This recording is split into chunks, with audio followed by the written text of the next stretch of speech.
Hi, my name is Nick Karn. This is my AEP 855 Module 1 About Me presentation.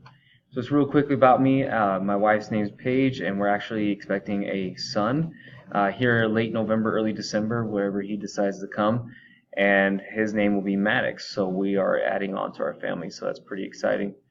Just a real quick brief of my career. I actually was in Teach for America to begin with. I did get my degree in teaching and then joined, and we did our summer school training at Eastside High School in Cleveland, Mississippi.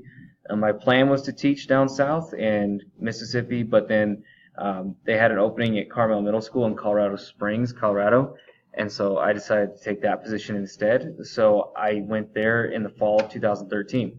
There for 3 years, I taught seventh grade social studies.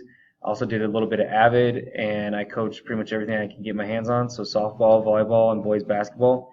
And that led me to be actually the athletic director there for 2 years, which got me into administration. That's why I'm passionate about it. I really enjoyed doing that job, and hopefully I can do it again someday.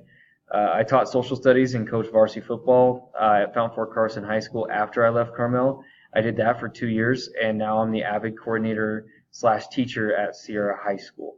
And so that's where I'm at now. I'm in charge of the Avid program. That's pretty much takes up a lot of my time.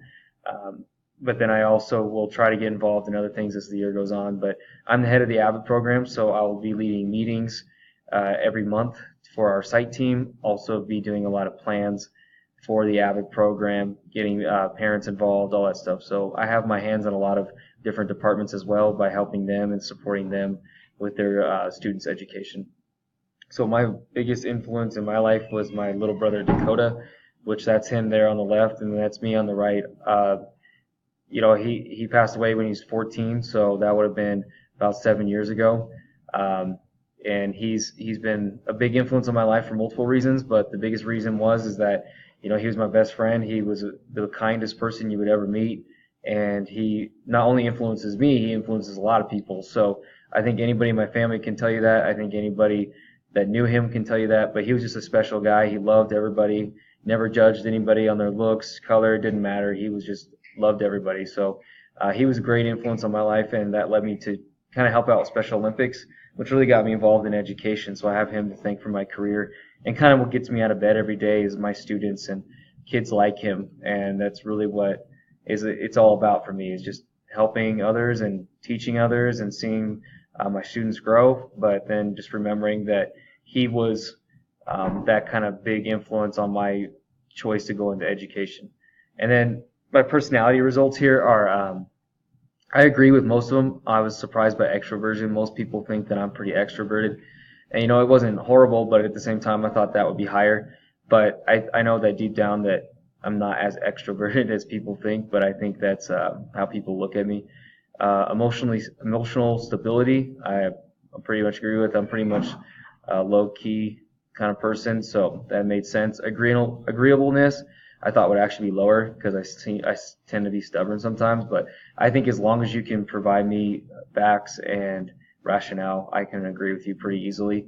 Conscientiousness, that one was my highest score, so I think that I agree with that. I like to be careful before I make a decision and get all the information before I pull the trigger. And then finally, intellect or imagination, 65. I agree with that as well. I think that this actually was pretty right about even where I would think, is because I think creativity I can be good at, but I think at times I tend to be logical as well. So I think that's about right. I would have to agree with all that for the most part.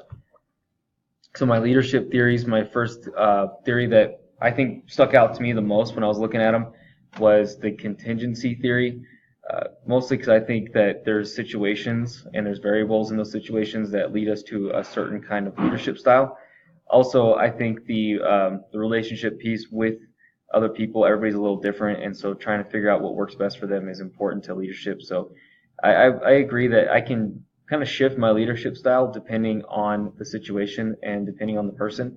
I think that's important to me, and that will really help me become more of an effective administrator depending on what my role is. And then finally, participative leadership theory was my second one, just because I think that this is the best way to lead, in my opinion. You should get a lot of feedback. You should communicate with your group.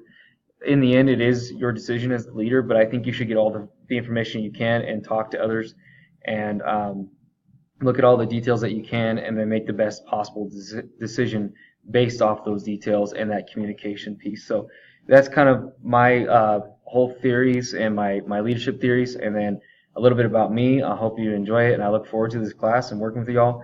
And that's about it. So thank you.